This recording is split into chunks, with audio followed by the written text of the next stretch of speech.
And welcome back, everyone. And this is our final segment on Radio Free Market with Dr. David Zetland on water for sale. Luke, go ahead. David, with the evident success that private enterprise has had, why do you think that the anti-privatization movement is so opposed to the involvement of commercial firms operating in the water industry? Do you think their critiques are more ideologically driven rather than anything else? Yes, that's the short answer.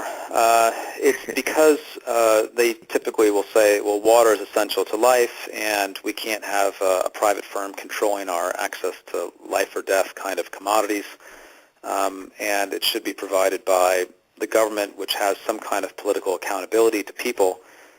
This, of course, assumes that the government has political accountability to people, which is a big problem in developing countries. You know, it also is a philosophical point where, to many people, profit is a dirty word, and what you're, you know, the underlying statement that you're making over and over again is that profit is a good thing. It actually well, I mean, this is ridiculous. You've heard this, I've heard this, but every time there's a profit made, it's because there's been value delivered. So these companies that are delivering or making profits, whether it's Apple Computer or it's ExxonMobil or any other company, Nestle with their bottled water, they're delivering something that people are buying voluntarily and happily, and the profit is the residual of that transaction. So for-profit companies are helping all of us, and in that sense, there's it's I think really what you call a win-win situation. Sure. The economist Harold Dempsett coined the term of the nirvana fallacy. So, wondering, would you be able to explain what that is and why we have to be so conscious of it when debating the merits of public versus private? I've heard of it, but I think it means something like, can we have, you know, we wish for a perfect world, but we have to really deal with the world we have, something like that? Yeah, I think people sometimes will look at things and compare it to a utopia.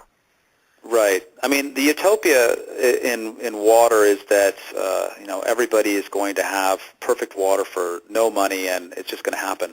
The fact is that water is not just hard to deliver in terms of engineering, but it has a very big governance and political component because you know, the government controls access to water supplies, and there's many entities out there that want to have free water from the government. So the reality is that everybody wants the water, and someone's going to get it. So you need to figure out how to allocate it. The major issue I want to jump in here. I'm going to interrupt you here because I want to ask an important question before we say water is a human right and not a commodity. Right. So the problem is that, and this has been brought up in different versions, but someone says, well, water has been given to us by God, so it should be given to everybody for free, or we can't live without it. And a water executive said many years ago, he said, well, maybe God gave us the water, but he didn't give us the pipes. Right. So the problem with water is not that it's out there, but we have to get it to ourselves, to the people that need it, and that costs money. And you need to generate money to deliver the water. The hardest thing, that's the hardest thing. So if you say, I want to give everybody human rights, we have to figure out who's going to pay for it. And most of the human rights types of legislation on water, they only talk about delivering the water, but they don't talk about how to pay for it. And that was what was the problem of a recent resolution, the UN General Assembly on human rights for water. They made it non-binding. They said someone should just give us money to deliver this water, but they didn't create a mechanism. So the profit motive is actually a much easier way to make sure that water gets delivered. All right, David. Well, thank you very much. I'm going to have to interrupt you. I'm going to refer everyone to your website, aguanomics.com.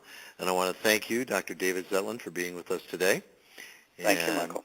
You bet. And Luke. Thank you also, Mr. Luke McGrath, for producing this show and being our special commentator. This is Michael McKay and Radio Free Market. Please visit us on the web at radiofreemarket.com, where you can download this and all of our shows for free. And until next week, folks, wherever you are, please stand up for freedom. Thank you for listening.